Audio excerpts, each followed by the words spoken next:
laïcité, c'est dans la Constitution, donc c'est un niveau encore plus important, où on dit que la France est une république laïque. En fait, l'État dit la question religieuse ne me regarde pas. Mon seul devoir vis-à-vis de la religion, c'est de laisser les convictions religieuses s'exprimer. Mais il est évident que là où je trouve aujourd'hui, dans une situation où l'expression des convictions religieuses, dans certaines de leurs manifestations, est considérée comme un danger pour la société.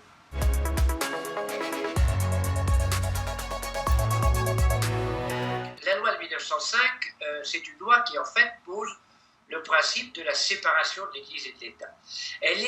C'est une loi qui intervient dans un contexte évident. Le contexte évident, c'est la volonté de l'État de se séparer de ce qu'il considère être l'emprise de l'Église catholique, c'est très clair.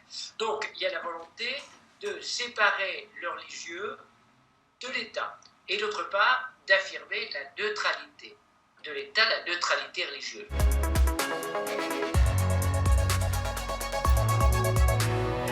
Les rapports entre l'État et la religion catholique étaient des rapports apaisés, des rapports réglés, j'allais dire. Et là, on se trouve face à l'irruption d'un nouveau phénomène religieux qui présente aussi la caractéristique, contrairement à ce qu'était le christianisme, de ne pas séparer le spirituel du temporel. Et je crois que le problème majeur auquel on est confronté vis-à-vis de l'islam, c'est que l'islam a une conception beaucoup plus globale de la vie en société et de la vie spirituelle, ce qui rend très difficile la manière de gérer cette religion.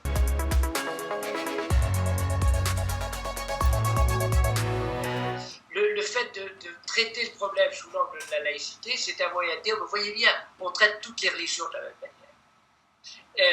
C'est-à-dire que la laïcité, c'est la neutralité. Le seul problème, c'est que c'est à mon avis une fausse piste, parce qu'aujourd'hui, si on a pu considérer à tort ou en raison qu'en 1905, le danger pour la République, c'était le catholicisme, aujourd'hui, le danger pour la République, c'est uniquement l'islamisme. Ce n'est ni le christianisme, dans toutes ses différentes formes, ni la religion juive.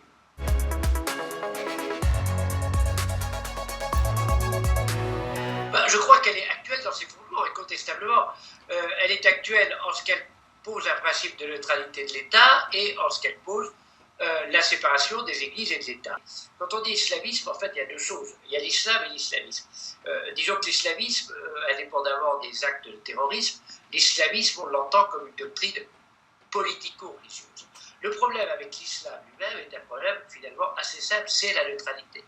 C'est la neutralité, c'est-à-dire qu'on n'a pas le droit d'imposer des menus dans l'école qui correspondent à des exigences confessionnelles. Ça, c'est la neutralité telle qu'elle est dans la loi de 1905. Simplement, il faut l'imposer avec assez de fermeté. Le deuxième problème est le combat contre la volonté politique de certains courants de l'islam, ce qu'on appelle l'islamisme, d'imposer au sein de la société un mode de vie qui, pour reprendre ce qu'a dit le président de la République, serait un mode de vie qui se séparerait du reste, qui cultiverait une identité différente du reste de la population, qui refuse les valeurs communes. Et là, c'est un combat qui est un combat, à mon avis, politique.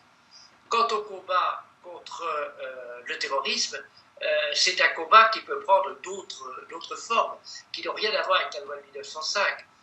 Interdire et sanctionner des propos qui mettent en danger autrui, ça relève tout bonnement du droit pénal.